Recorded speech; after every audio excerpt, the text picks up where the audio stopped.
Bonjour à tous, donc dans cette vidéo on ne va pas vraiment apprendre à modéliser, surtout que, bon là je vais vous montrer rapidement mais c'est vraiment quelque chose de très très simple qui est fait pour la démonstration plutôt qu'autre chose, mais à sélectionner et utiliser des plugins, donc des extensions si vous préférez, à Fusion 360 qui vont nous permettre de faire de faire simplement et rapidement des choses qui sont compliquées et très mangeuses de temps si on n'a pas ces outils.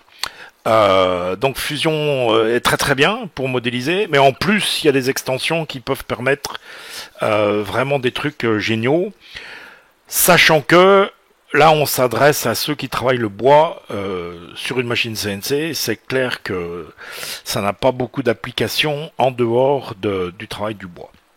Alors, ici, on a un buffet, j'allais dire une caricature de buffet, mais avec différents éléments, avec des tiroirs qui s'ouvrent et qui se ferment. Et vous voyez, par les apparences, on a choisi des bois différents entre, j'allais dire, la structure elle-même et les tiroirs. On a même des... Alors, erreur, elle bouge pas, elle devrait. On a même des poignées sur les tiroirs. On va fixer cette question de poignée parce que c'est quand même un peu bête. Quand on fait une démonstration, on va faire as built joint. On va faire capture position. Ça, c'est pas grave. Donc, entre composant select, alors on va sélectionner ici, c'est aussi bien, et ici, et c'est rigide, ok, et on refait la même chose, as build joint, entre le composant ici et le composant ici, ok, et maintenant c'est un peu mieux, voilà, bon, ça c'est chercher un peu la petite bête, parce que c'est pas du tout le but de la vidéo. Et ici, il y a une plainte d'un bois, enfin une plainte, une décoration, appelez ça comme vous voudrez, d'un bois encore différent, histoire de montrer. Alors, la difficulté, si on veut faire ça sur une machine CNC, c'est qu'il faut aller découper les panneaux.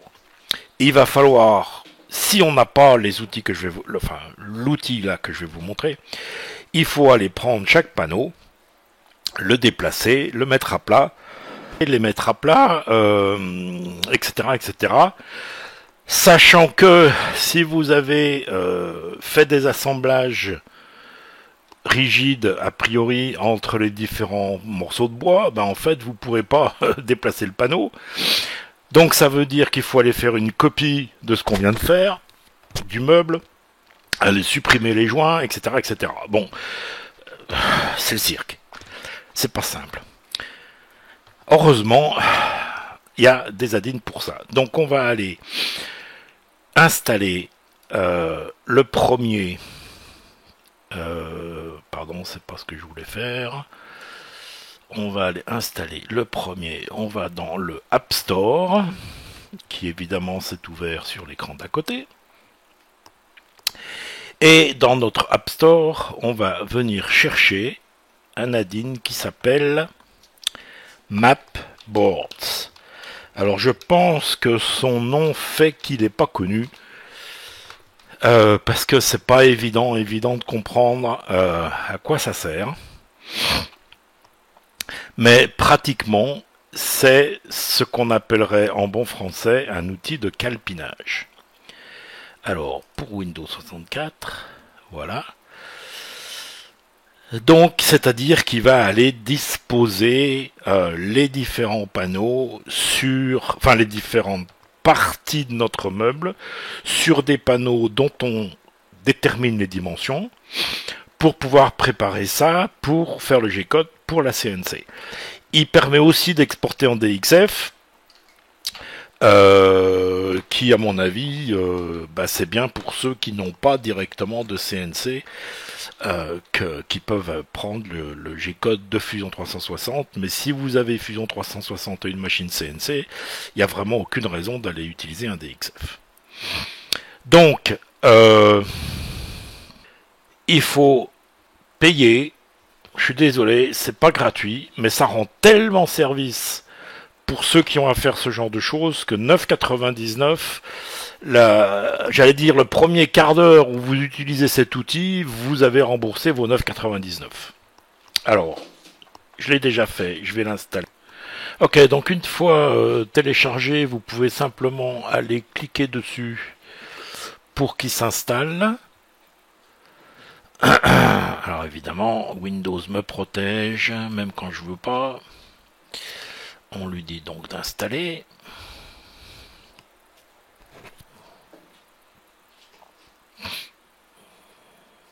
Ok. On va tout de suite aller chercher l'autre plugin que l'on regardera un peu plus tard. Alors, Fusion 360, on y retourne et on cherche Dog Bones.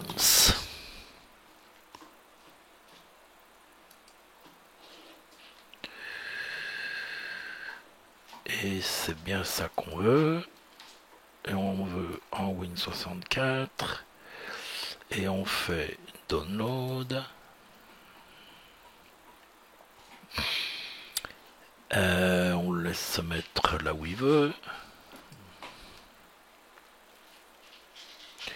Et la même chose, on clique dessus, double-clic pour installer.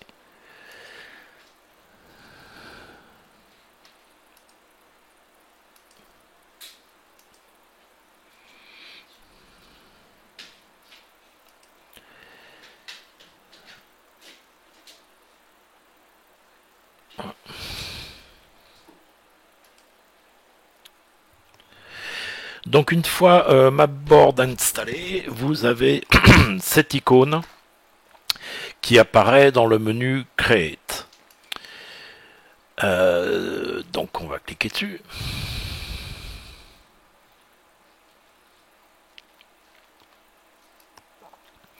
Et on a une nouvelle boîte de dialogue qui apparaît pour donc cette add-in. Et on voit tout de suite qu'on a un certain nombre de matériaux qui ont été identifiés. Donc d'après les apparences qui sont sur ce meuble.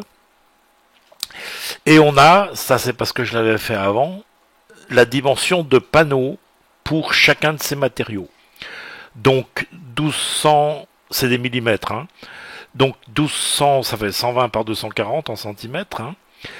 C'est la taille habituelle des panneaux, mais vous pouvez très bien décider que pour une matière, on va dire que par exemple pour le pain, ici, nos panneaux ne font que, on va dire 1000.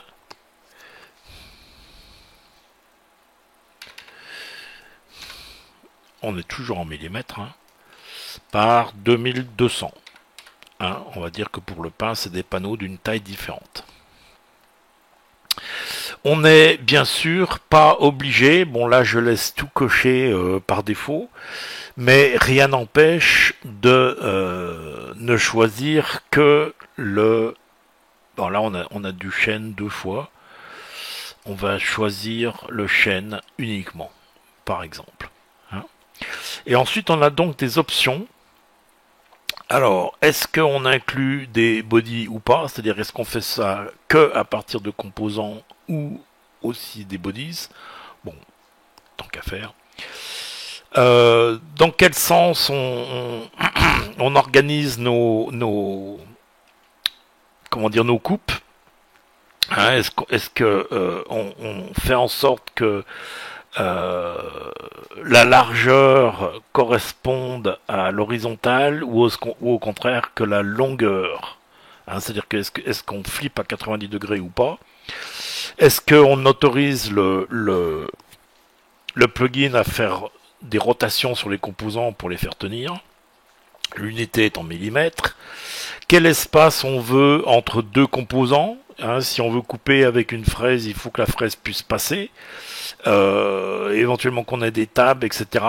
Si on n'a pas assez d'espace entre les deux, on risque d'avoir des problèmes. Donc, enfin, ça, c'est à vous de voir. Hein. On peut ignorer l'épaisseur ou pas. C'est-à-dire qu'on peut dire qu'on coupe des panneaux, même de 10 mm et de 14 mm, on coupe ça dans le même panneau et on aplanit après, ou au contraire, on se préoccupe de l'épaisseur des panneaux, enfin de l'épaisseur dans le meuble, pour choisir les panneaux dans lesquels ça va aller. Hein, c'est pour ça que j'avais 2 fois du chêne.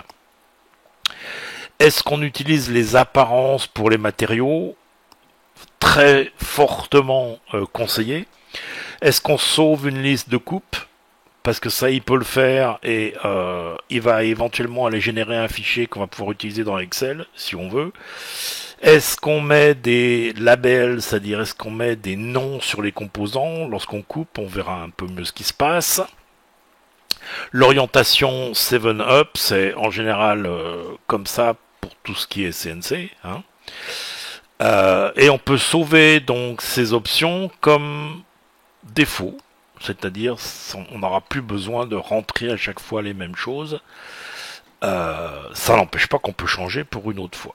Donc là, on a ça, on a choisi du chêne. Je sais pas sur quelle épaisseur c'est, mais c'est pas forcément bien grave. Est-ce que je peux agrandir ça? Non. Et eh ben on va lui dire OK.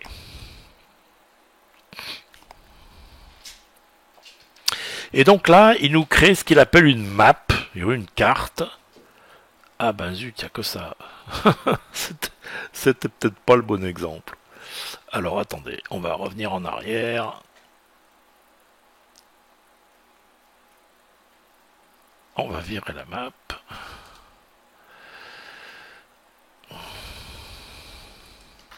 Voilà. On va revenir sur Mapboard. On va choisir l'autre chaîne. Et on va aussi choisir le pain. Allez. On fait OK. Cette fois-ci, il travaille un peu plus.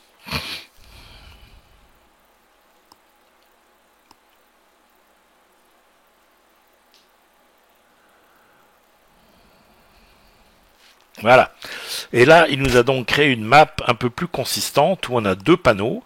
Alors, on peut aller cacher notre meuble et on n'a plus que les panneaux. Et donc là, on s'aperçoit qu'il nous a mis sur un panneau donc des parties de notre buffet qui sont en chaîne avec les dimensions qui correspondent et les noms qui correspondent. Et sur la partie pain, il nous a mis donc tout ce qui correspond au tiroir.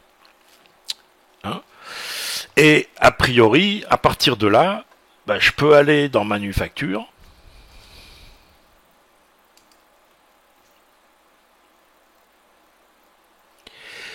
Je peux aller utiliser ça comme ça va être mon stock pour Manufacture et pouvoir faire mes découpes par des contours. Là, c'est des découpes très simples. À part que ici, on a des rainures pour pouvoir mettre les côtés, donc on peut les usiner aussi directement. Bon, là, j'ai mis, dans l'exemple que j'ai fait des comment dire, des tenons mortaises un peu compliqués et qui passeront pas directement à la CNC.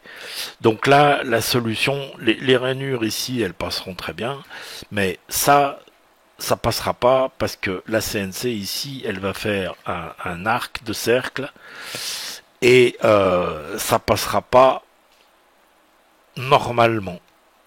Alors, la bonne solution, il y a 2 méthodes. Je vais en montrer une, et je dis pas que c'est celle que je conseille le plus, mais ça marche aussi. Donc il y a une méthode qui consiste à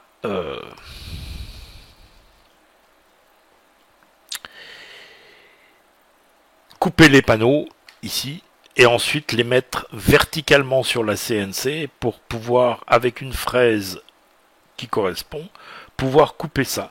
Ou alors on peut tricher, et je vais vous montrer comment on peut tricher, sachant que chacun fait bien comme il veut. Je dis pas qu'il y a une manière qui est mieux que l'autre. Il y en a une qui est peut-être un peu plus élégante que l'autre. Bon, voilà. Mais ça impose, enfin si on veut le faire normalement comme on le ferait en assemblage de menuiserie, la seule solution avec une machine CNC, c'est de couper ces panneaux et ensuite de les assembler les uns contre les autres et de les mettre verticalement sur la machine, alors qu'en général on les met horizontalement. Alors la plupart des machines CNC ne permettent pas de le faire. Il faut que ça soit vraiment fait exprès pour. Hein. Donc ça, c'est l'utilisation de Mapboard. C'est relativement... Enfin, il n'y a pas énormément de choses à dire. C'est relativement simple à utiliser. À vous ensuite, avec la CNC, de faire ce qu'il faut. Mais là, je veux... Enfin, comment dire... Cette vidéo concerne l'utilisation du plugin. Sur la machine CNC, j'allais dire, chacun a ses façons de faire différentes, un peu comme si on est menuisier, qu'on a un atelier, on a des façons de faire, des tours de main, etc., qui sont différents en fonction de chacun. Ok. Donc, deuxième plugin, il est dans Modify et il s'appelle Nifty Dog Bones. Donc Dog Bones, c'est pour os de chien. Et on va lui dire d'aller nous faire donc des arrondis dans les angles internes.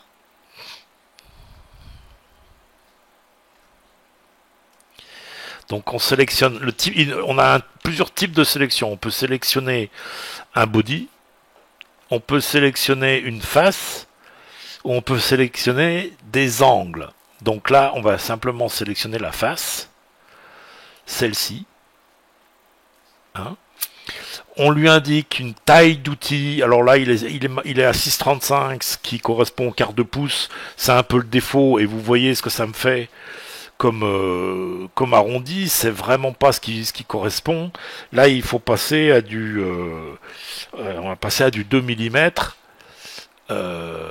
C'est peut-être même fort. Alors c'est pour ça que, comme je l'ai dit, ce type de tenon mortaise, c'est pas idéal pour la CNC. Hein. Mais vous voyez ce que fait Dog Bones, c'est qu'il va prendre les angles et il va, en fonction de la taille de l'outil, nous faire un quart de cercle. Enfin un quart de cercle, oui, le minimum. Alors, on a ici les angles. Alors, angle minimum. Voilà, c'est ce qu'on veut.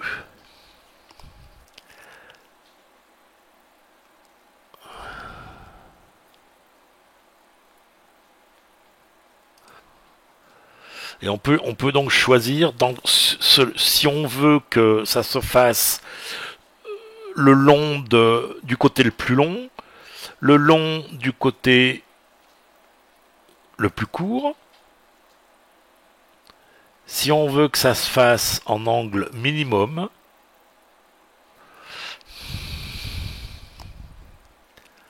et là on voit vraiment pas grand chose. On va mettre simplement corner et là il nous fait la totale. Donc évidemment ça va permettre donc à l'outil de faire ça, et les coins de l'autre côté, on va dire. Enfin là il nous a fait, on a pris la surface, donc il nous a tout fait, hein, bien sûr. Ici, il faut une fraise spéciale, mais ça peut se faire horizontalement, le panneau étant à plat sur la machine. Et là, les deux rentreront complètement l'un dans l'autre, puisque on a fait une ouverture dans l'angle, et donc ça pourra passer. Sinon, ça passera pas. Mais même ça en CNC, en fait, le dessin, on devrait avoir un arrondi correspondant ici. Bon, le dessin est pas parfait. Le cas plus classique, on va faire OK quand même. Le cas plus classique pour utiliser ces fameux dog bones, c'est quand on a des tenons mortaises droits, hein, perpendiculaires, carrés. Et là, j'allais dire, bah ça vrai que ça facilite énormément la chose, puisqu'on n'a plus qu'à sélectionner une face. Il va nous faire nos arrondis dans les angles internes. Et tout tombe d'aplomb, j'allais dire, sans souci particulier.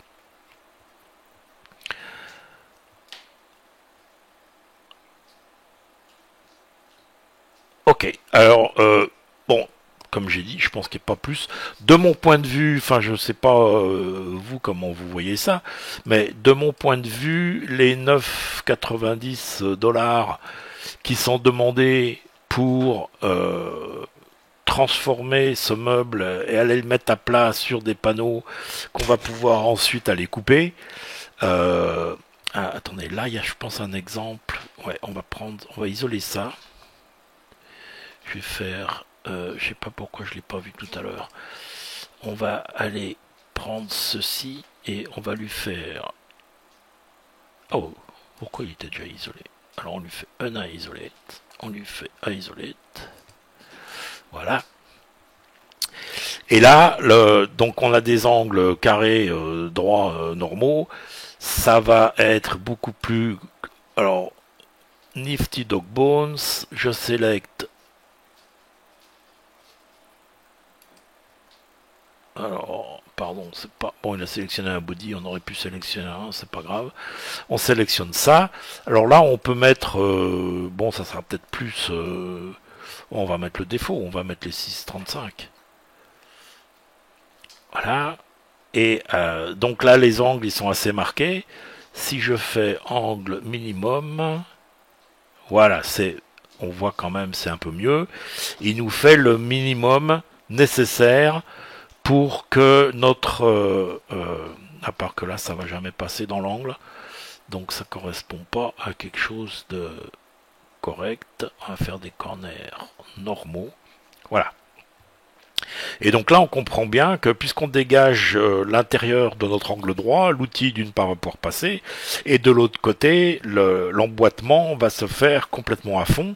Alors évidemment, ça laisse un peu, enfin, ça fera un léger trou autour de l'angle une fois qu'on aura emboîté. Donc à choisir la taille de l'outil entre ce qui est le plus... enfin, ce qui correspond le mieux du côté taille d'outil, sachant que suivant l'endroit où ces assemblages se font, on ne devrait pas voir grand chose, puis avec un peu de sûr. Enfin bon, bref, chacun fait bien comme il veut. C'était juste pour montrer l'utilisation de ces zadines qui peuvent sauver un temps précieux lors de la conception, lors de ce type de conception en vue de travailler derrière avec la CNC. Voilà, je vous remercie de votre attention. On reviendra sur d'autres outils de Fusion 360. Parce que bon, je vois, enfin sur les réseaux sociaux, on voit beaucoup de choses avec Fusion 360 pour faire des jolis trucs, des fleurs, des insectes, des oiseaux, etc.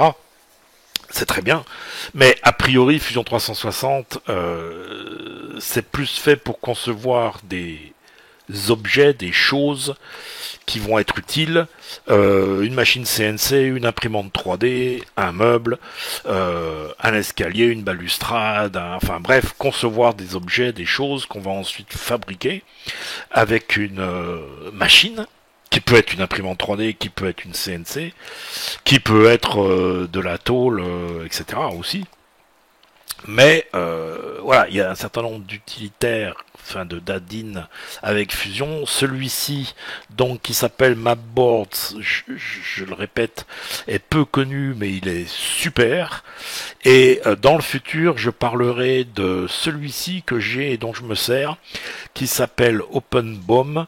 BOM, ça c'est l'anagramme, non pas anagramme comme on dit. Ouais, bon, je sais plus. De Bill of Material, c'est-à-dire en bon français nomenclature, c'est-à-dire la liste de tout ce qui est nécessaire pour une réalisation, étant éventuellement des panneaux de bois à certaines dimensions, mais aussi des vis, des boulons, des vis, des écrous, j'en sais rien, moi, des ressorts, des charnières, des poignées, des rails alus, si on fait par exemple une CNC avec des rails alus, les boulons qui vont bien, T-nuts en anglais, etc., etc. Tout ça, ça peut se faire dans Fusion, et ensuite on a une liste qu'on peut cocher pour être sûr qu'on a toutes les pièces nécessaires pour fabriquer, par exemple. Dans l'industrie, c'est évident qu'ils ont besoin de ça pour leurs inventaires et pour commander d'avance, mais même pour un amateur, si on fait, par exemple, une machine CNC, on va très vite avoir une centaine d'écrous, par exemple, et de certaines tailles différentes. Ça peut être très utile de savoir qu'on a ce qu'il faut avant de commencer à assembler et à monter sa machine. Ça permet de se fabriquer son kit, si on peut dire, en ayant exactement ce qui est nécessaire pour sa fabrication. Donc on viendra dessus, c'est utile et intéressant. Et on reviendra aussi sur un utilitaire, alors là c'est déjà plus spécialisé, qui est pour la simulation. Je sais pas si vous avez déjà été mettre votre nez dans la simulation, mais a priori la simulation c'est pour simuler des forces et pour vérifier que ce que l'on fait, ce que l'on conçoit va pouvoir résister à certains efforts ou certaines forces ou certaines températures, etc.